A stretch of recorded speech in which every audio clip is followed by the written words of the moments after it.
From a strange pink lake in Australia to a forgotten village in Italy, and from the most polluted place on Earth that would kill you within hours to a world that has been isolated for millions of years, here are the strangest places on Earth.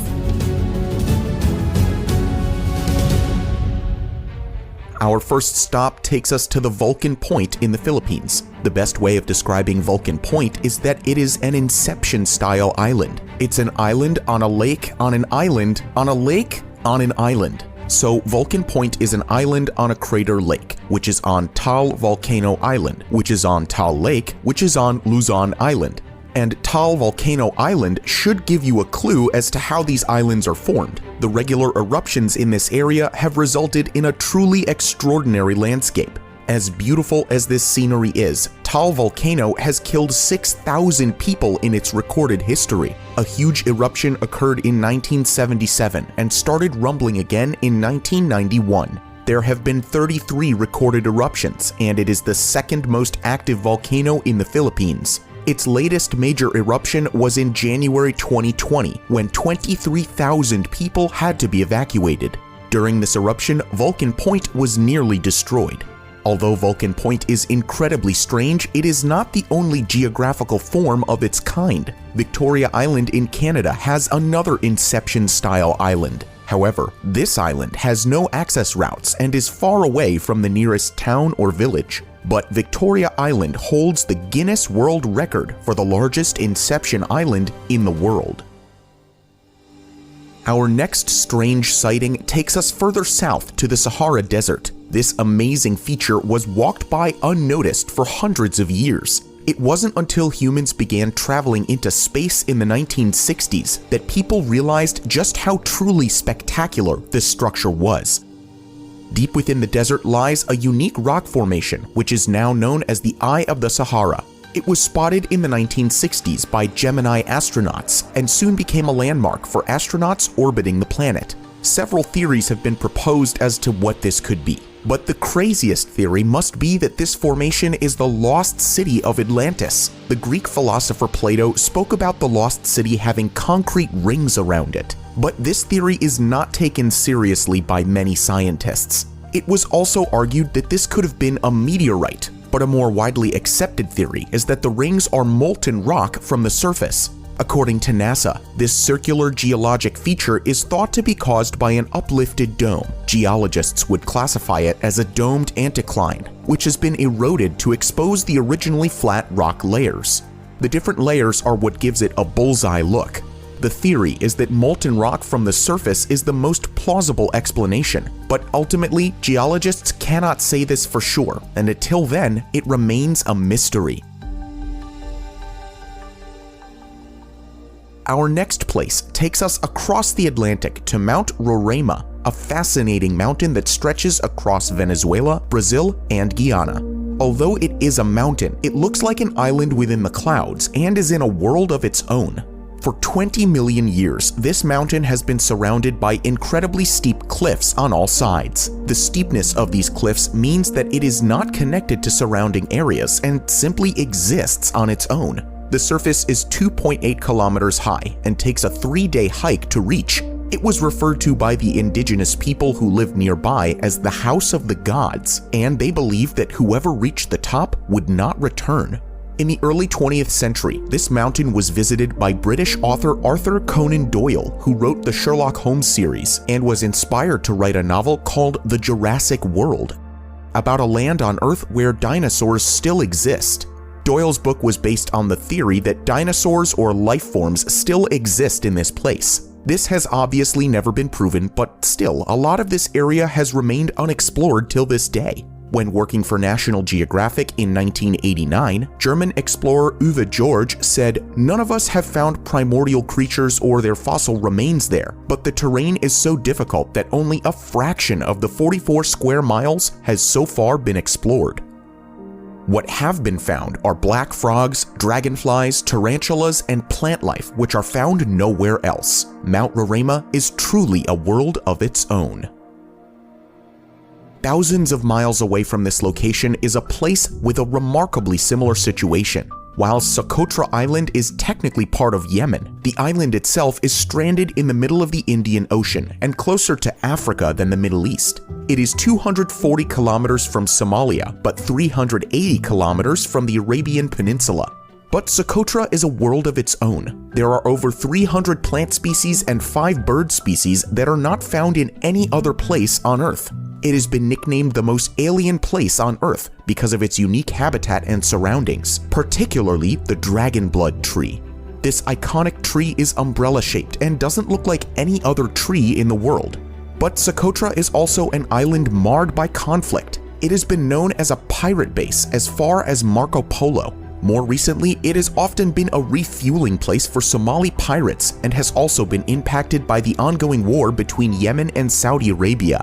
The island is currently controlled by the United Arab Emirates military, an ally of Saudi Arabia. So despite its incredible beauty, not a lot of tourists come here.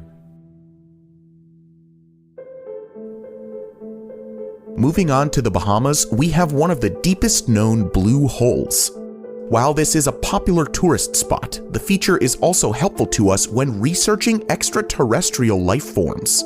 Cave scientists are discovering microbial life deep in caves, which are feeding upon sulfur compounds that are apparently toxic to any other form of life. Similar conditions might exist in pitch-black oceans millions of miles away, perhaps under the icy crusts of Jupiter's moon Europa and Saturn's moon Enceladus. Although blue holes are incredibly beautiful, they are also highly dangerous. They are sought after by divers across the world, but often are too dangerous for even the most skilled of divers. In April 2010, the professional diver William Trubridge broke a new record at this very new site and reached a depth of 92 meters without the use of fins.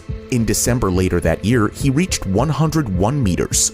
Sadly, the professional diver Nicholas Mivoli tried to break this record in November 2013 and died from an upper respiratory squeeze, where the differences in pressure caused him to go unconscious and never recover. The dangers of these waters have not been forgotten since. Next up is an area of Spain, which also looks particularly strange from space. Southern Spain is known for its incredibly warm weather, but vast shades of it are covered in white. At first glance, it looks like snow. But what you're seeing is not snow, but vast swaths of plastic which cover one of the biggest greenhouse operations in the world. If you live in Europe, it's highly likely that you've eaten fruit from this very region.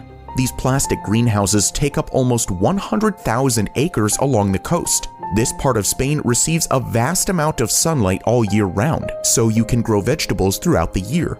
Environmentalist groups are worried about the scale of the operations, believing that this intensive farming could deplete the groundwater, which could take centuries to recover. Moving across to Russia, Lake Karachay is so polluted that you would be killed by simply spending an hour bathing in it. Frighteningly enough, this is an improvement on its previous state. In 1990, if you merely stood on the shore, you would be killed within an hour. The lake is situated near Mayak Production Association, one of the largest power plants in Russia. The Soviet Union continually dumped nuclear waste into the lake, and the consequences were devastating. According to grist.org, the lake resulted in a 21% increase in cancer incidences, a 25% increase in birth defects, and a 41% increase in leukemia in the surrounding region of Chelyabinsk. Much like we saw with the Chernobyl disaster, the Soviet Union tried to cover up and downplay the dangers of what was happening. Doctors were simply not allowed to diagnose patients with radiation poisoning. Instead, they were diagnosed with the special disease. In the 1990s, when Russia reopened itself to the world, this lake was declared the most polluted part of the world. The lake is covered in concrete blocks, but making the place 100% safe again is almost impossible. Our next stop is at Yellowstone National Park. While this looks like something photoshopped or a work of surreal art, this is what the Grand Prismatic Spring actually looks like. Grand Prismatic Spring is Yellowstone National Park's largest spring and more than 35 meters deep. This spring was first officially discovered during an expedition by Ferdinand Hayden. According to the Smithsonian, he wrote, "Nothing ever conceived by human art could equal the peculiar vividness and delicacy of color of these remarkable prismatic springs." Hot springs are caused by heated water emerging from the Earth's surface. Water at the center of this spring reaches 87 degrees Celsius, which is too hot to sustain any life forms. As a result, the water is incredibly clear and results in a profound blue in the center. As the water spreads out, it cools and gives it the shape of concentric circles. While there are no life forms at the center, bacteria live in the cooler parts of the spring. The concentric circles have their own unique temperature, and different types of bacteria flock to each different ring. These different bacteria give rise to the different colors and the amazing appearance of this spring. Our next feature brings us back to where we began, the Philippines. On the island of Bohol is a rather striking set of the so-called Chocolate Hills. On this island, there are 1,776 mounds spread over 32 kilometers, and they go up to 122 meters in height. The Chocolate Hills are only chocolate-colored during the dry season and grow grass for large parts of the year. The only similar set of mounds can be found on the island of Java in Indonesia. The legend surrounding the hills is that two giants fought for several days and began hurling stones and rocks at each other. They eventually became friends, but these hills remained. Another legend tells the story of a broken-hearted giant whose tears dropped to form these mounds. Geologists, meanwhile, think that the weathering of marine limestone is the reason behind its appearance. From Chocolate Hills to Pink Lakes, our last stop takes us to a mysterious salt lake in Western Australia. The first official account of this lake was in 1802, when British navigator Matthew Flinders was wandering through Western Australia through an uninhabited archipelago of islands and couldn't believe his eyes. This lake became an extremely useful source of salt, and in later years has become a tourist attraction. It is safe to swim in this lake, and the extremely salty water means that there are little to no life forms living in these waters, and it's incredibly easy to float. That being said, tourists are strongly advised not to drink the water because of the high salt content. It was as recent as March that Scott Teig at the University of Vermont in Burlington discovered why the water is pink. The water is inhabited by bacteria and algae, which contain purple, red, and orange carotenoids, which help protect them against the extreme saltiness. It is the mix of all of these colors which results in its bubblegum pink state.